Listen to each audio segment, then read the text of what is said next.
Ô de casa, dá licença que eu tô chegando. Hoje eu vou contar para vocês a história da fogueira de São João.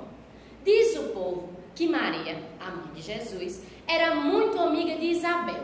Elas moravam assim, um perto, longe. Era perto porque dava para ver uma a casa da outra. E era longe porque para chegar na casa da outra tinha que se andar a pé mais de 1 hora.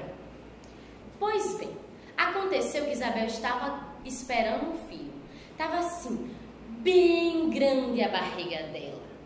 E Maria queria muito ajudar quando o neném chegasse. Então elas combinaram assim. Zacarias, o marido de Isabel, iria acender uma fogueira bem grande para avisar Maria que era a hora. Foi assim que sucedeu.